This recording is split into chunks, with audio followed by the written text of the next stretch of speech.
Hey everyone, 99% of you watching aren't subscribed. Let's change that. Hit that subscribe button, and at 1,000 subscribers, we'll drop special stories just for you. The first thing I noticed wasn't that she collapsed. It was that she didn't belong. You get used to reading people when you live in a city like this. Commuters all move with the same rhythm. Heads down, earbuds in, minds somewhere else. Even panic has a pattern. Even chaos feels predictable. But she broke that pattern. She stood in the middle of the subway platform like she had just been dropped into existence and hadn't yet figured out how to stand properly. Her posture was too stiff, her movements slightly delayed, like someone reacting to the world half a second too late. At first, I thought she was just sick. Then she flickered, not visibly enough for everyone to notice. But I saw it. Her outline blurred for an instant, like heat distortion over asphalt. Her arms seemed to shift out of alignment with her body for a fraction of a second, then snapped back into place. A ripple passed through her, subtle but wrong. I blinked. She was normal again. Okay, I muttered to myself. That's new. The train thundered into the station, wind rushing through the platform. People surged forward, crowding the edge, the usual chaos. But she didn't move. She just stood there, staring at nothing. No, not nothing. Something beyond everything. Then her knees buckled. She dropped. Hard. A few people glanced over, annoyed more than concerned. Someone called someone. A guy said half-heartedly, already stepping around her. Nobody stopped, except me. I don't know why. Maybe it was the way she fell. Too sudden, too complete. Like a system shutting down rather than a person fainting. Or maybe it was the way she looked at me just before she hit the ground. I pushed through the crowd and knelt beside her. Up close, the rawness was even clearer. Her skin wasn't just pale. It had a faint, shifting sheen, like light passing through layers that shouldn't exist. Her breathing was shallow, uneven, and her temperature. Whoa! I whispered, pulling my hand back slightly. You're freezing. Her eyelids fluttered.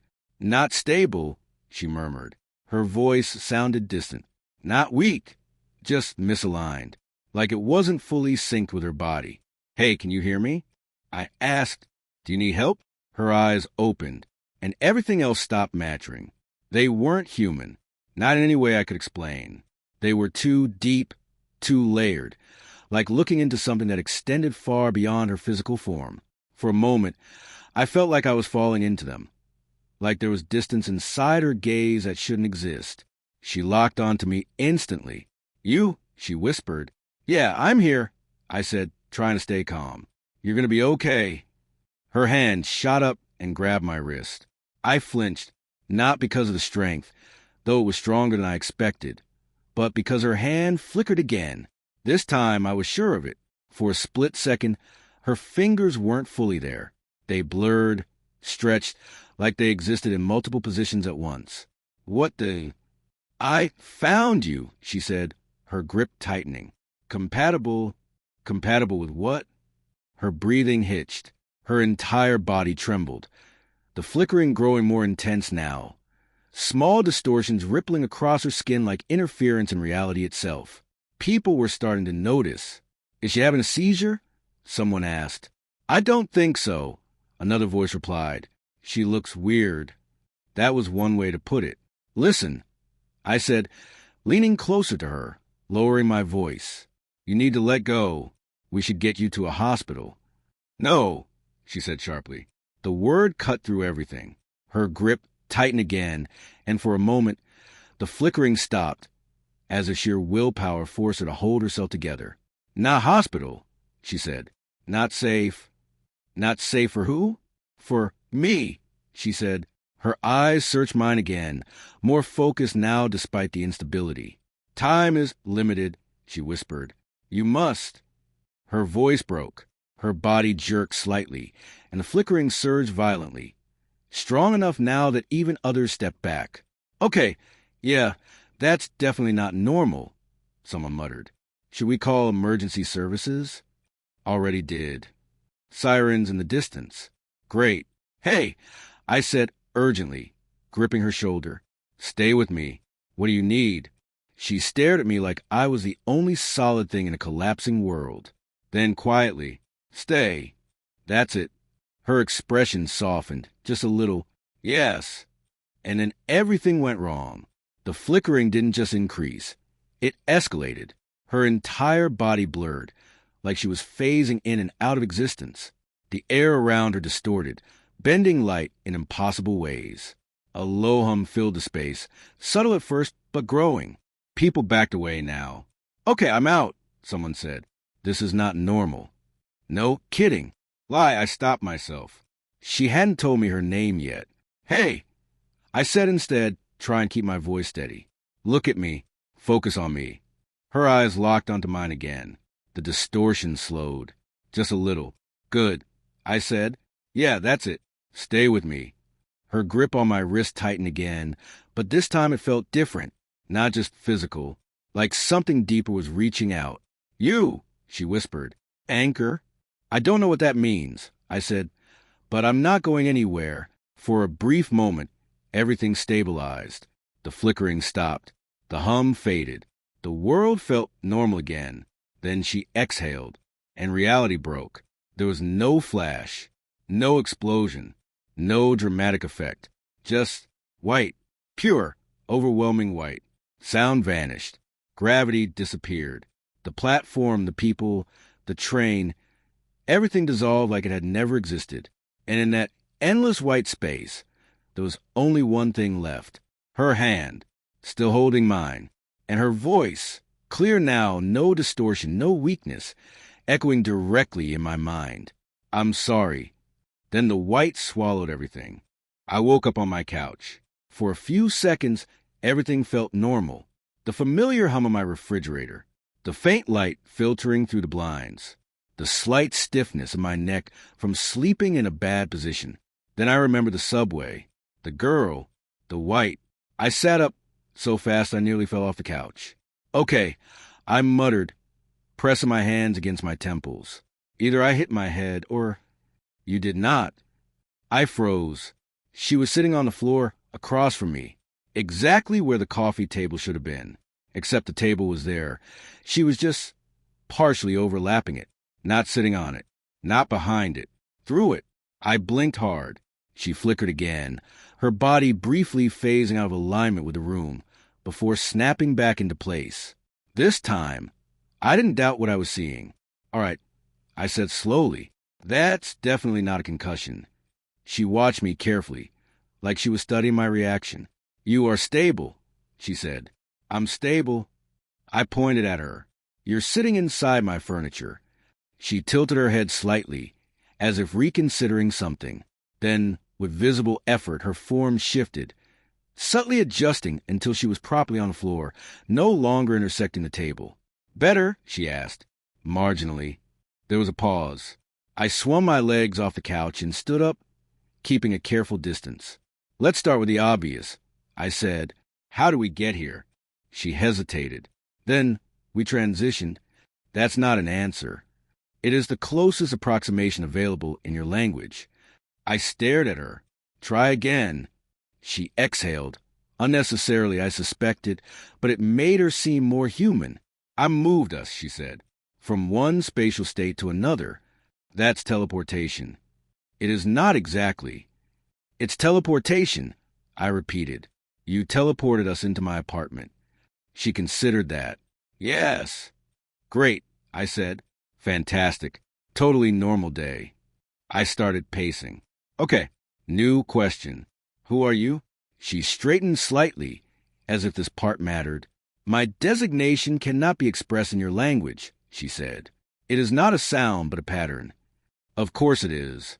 You may call me Lyra." I stopped pacing. "Lyra," I repeated. "Okay, I know your name," she said. I narrowed my eyes. "That's not comforting." "I access it during contact," she explained. "Surface-level cognition only." "Only," I echoed. "You went into my head." "Briefly." "Still counts." She looked down, almost apologetic. "I required confirmation," she said, "that you were compatible." That word again. I crossed my arms. "All right, We're back to that. Compatible with what exactly?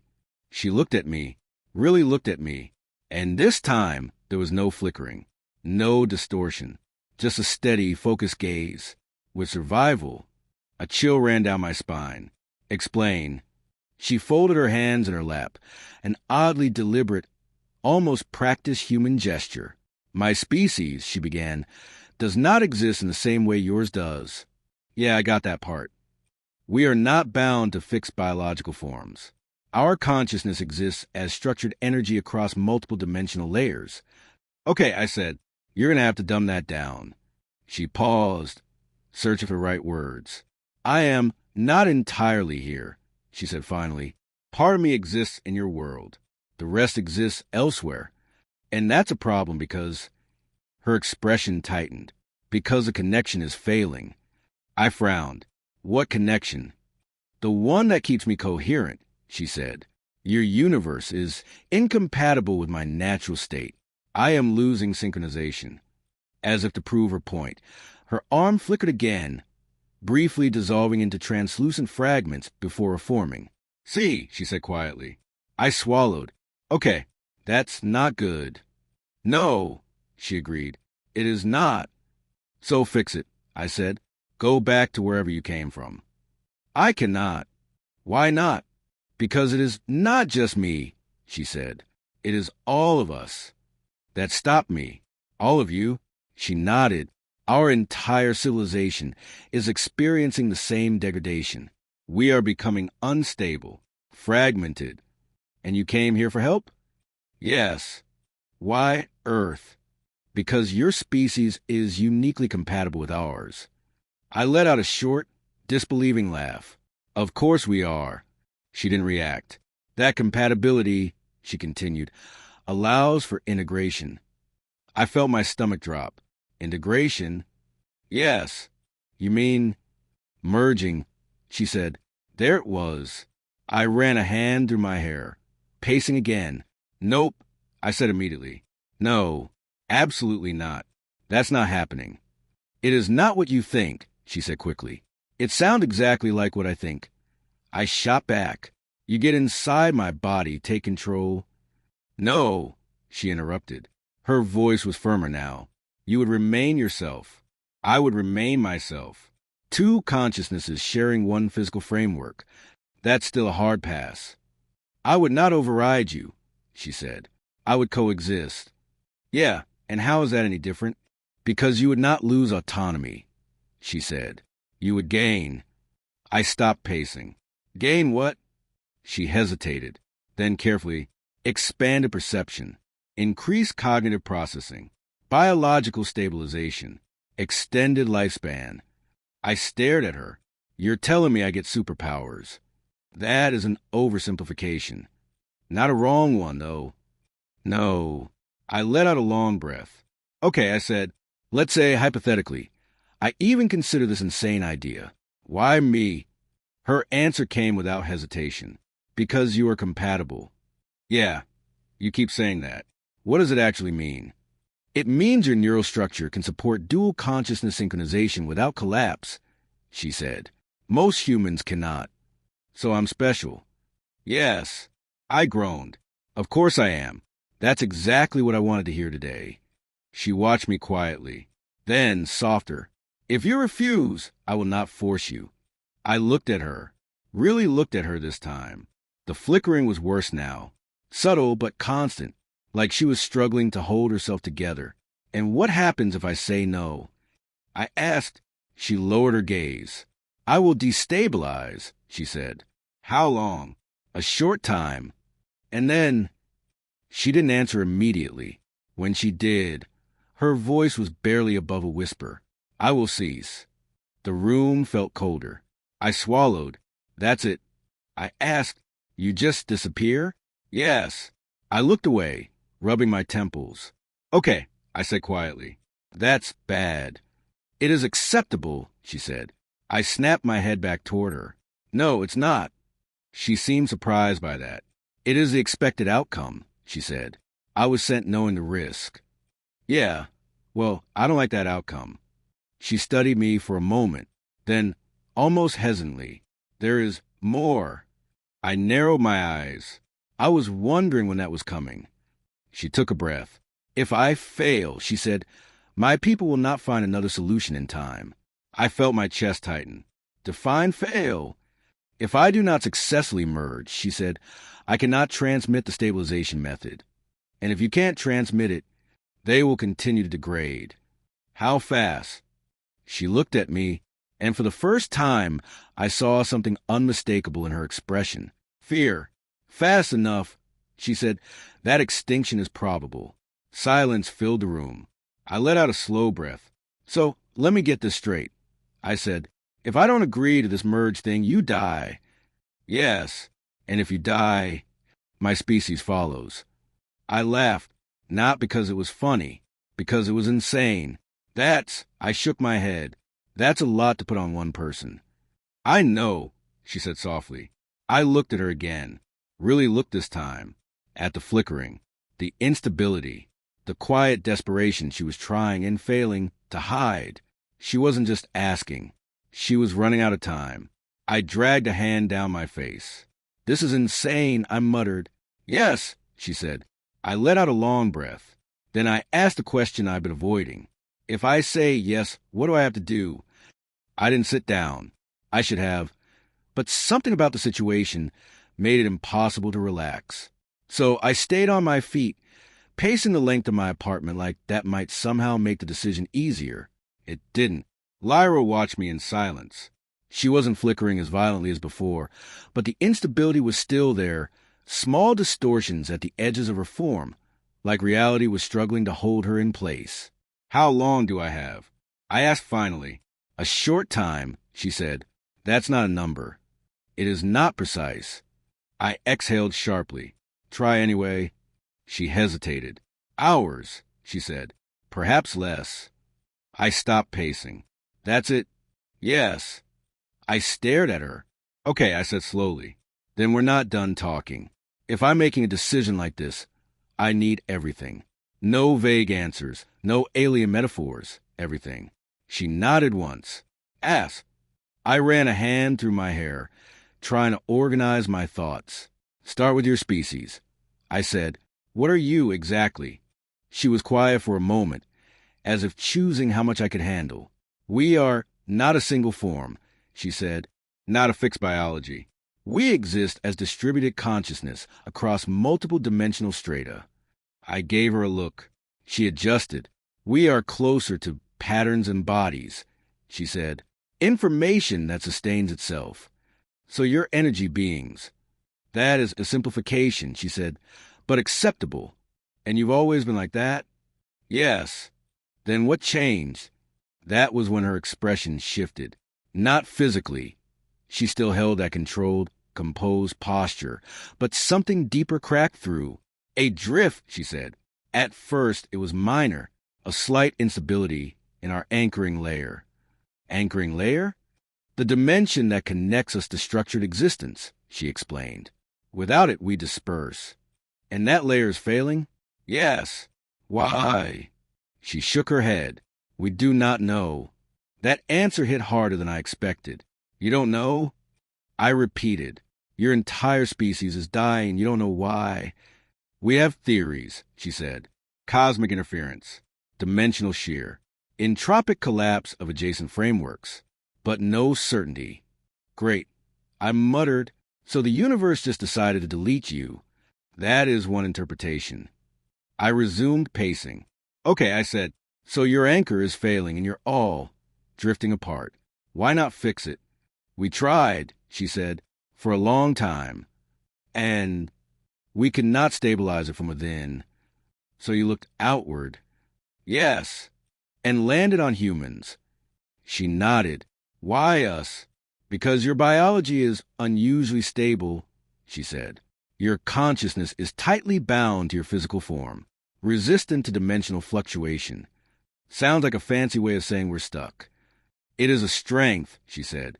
Didn't feel like one 5 minutes ago. She ignored that. Your neural structures also exhibit a degree of adaptability that allows for integration, she continued. Most species do not. So we're basically the perfect hosts. Partners, she corrected. Right. Partners. I paused. And how many of you are there? A significant number. That's not helpful. She seemed to calculate. Billions, she said. I froze. Billions? Yes. And you're planning to merge with how many humans? As many as possible. I stared at her. That's not a plan. That's an invasion. It is survival, she said calmly. For you, for both of us. I let out a dry laugh. Yeah, I'm still not seeing the benefit for humanity here. She tilted her head slightly. You would not be harmed. That's a low bar. You would be enhanced. That's better, but still not convincing. She studied me. Your species faces numerous limitations, she said. Disease, aging, cognitive constraints, environmental vulnerability. Yeah, we're aware. We can mitigate those, she said. Together, I crossed my arms. And in return, you get to keep existing. Yes, that's a pretty good deal for you. For us, she corrected again. I shook my head. You keep saying that, but you're asking for access to our bodies, our minds. Only with consent, she said. I stopped. Only with consent? Yes. No forcing, no takeovers? No. And if someone refuses? We do not merge with them. I studied her carefully. You're telling me your entire species is on the brink of extinction, and you're still sticking consent? Yes. Why? Her answer came without hesitation. Because without it, we would not be ourselves anymore. That wasn't what I expected. I frowned. Explain. Our identity is defined by coexistence, not domination, she said. If we abandon that, we survive physically, but lose what we are. So you'd rather die than become parasites. She didn't flinch. Yes. That shut me up. For a moment. The only sound in the room was a faint hum of electricity and my own breathing. Okay, I said finally. That's not what I was expecting. She said nothing. I resumed pacing, slower this time. So let's say this works. I said, you merge with me, you stabilize. Then what? I transmit the method to my people, she said. They begin integration with compatible humans. And Earth just adapts to that. Yes, that's optimistic. It is necessary. I stopped again. And if it doesn't work? I asked, if something goes wrong with a merge? She hesitated. That was the first time she'd done that in a while. Then both of us may destabilize, she said. Define destabilize. We cease. I let out a breath. Great. So best case scenario, I share my body with an alien and help save billions of lives. Worst case scenario, we both stop existing. Yes. Those are some high stakes. Yes. I dragged a chair out and finally sat down, leaning forward with my elbows on my knees. Why me? I asked again, quieter this time. She didn't answer immediately.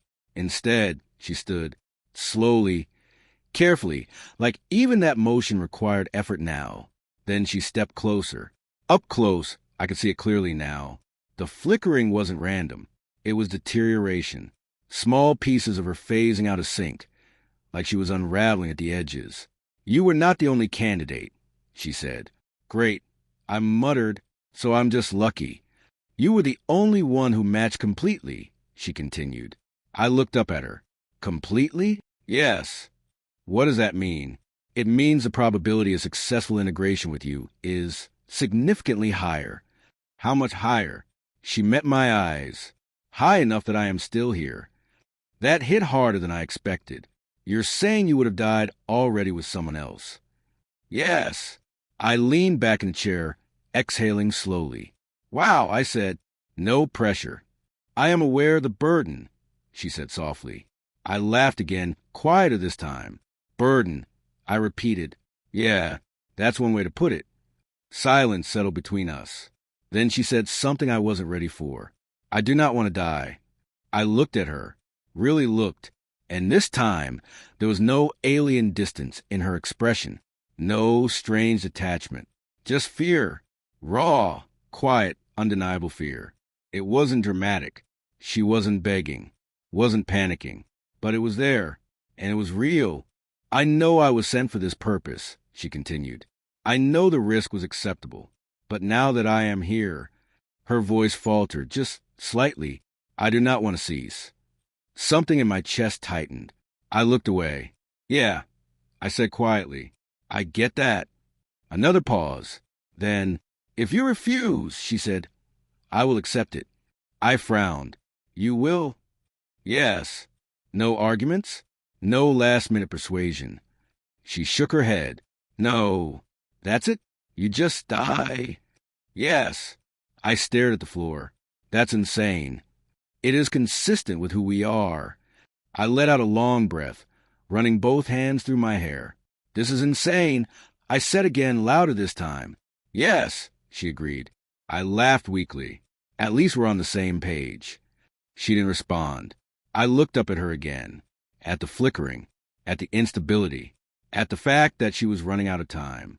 And somehow, despite everything, she was still standing there, waiting, not forcing, not demanding, just waiting. I exhaled slowly. If we do this, I said, I need to know one thing. She straightened slightly. Ask. I met her gaze. No lies, I said. No half answers. Yes. I hesitated. Then, after the merge, do I still get to be me? She didn't hesitate. Yes. I held her gaze for a long moment, searching, doubting, trying to find any sign of deception. There wasn't any, just honesty, and fear, and hope. I closed my eyes for a second, then opened them again. Okay, I said quietly. Her expression shifted just slightly, not relief. Not yet, but close. Okay, she repeated. I nodded once. Tell me how to do it. There was no machine, no glowing chamber, no countdown, no dramatic sci-fi ritual like I half expected. Just my apartment, my uneven breathing, and Lyra standing in front of me, slowly coming apart. Up close, it was worse than before. The flickering had spread across her entire body now. Thin fractures of unreality running through her form. Parts of her lagged behind when she moved, like her existence was struggling to stay synchronized. How much time? I asked. She didn't answer immediately. Instead, she looked at her own hands. They trembled, then phased, briefly becoming translucent before snapping back. Very little, she said. Yeah, I muttered. I figured. I swallowed, trying to steady myself. All right, I said. No more delays. You said you'd tell me how this works. She nodded. It is not a physical process, she said. There is no external mechanism. The integration occurs at the level of consciousness. Meaning, I align with you, she said. Our cognitive structures synchronize. Once resonance is achieved, the merge stabilizes naturally. I stared at her. That didn't make it clearer. She paused and stepped closer. You do not need to understand it, she said softly. You only need to allow it. That's not reassuring. I know. She raised her hand slightly, hesitating. For this to work, she continued, you must not resist. Your mind will react. It will attempt to reject me. Sound about right.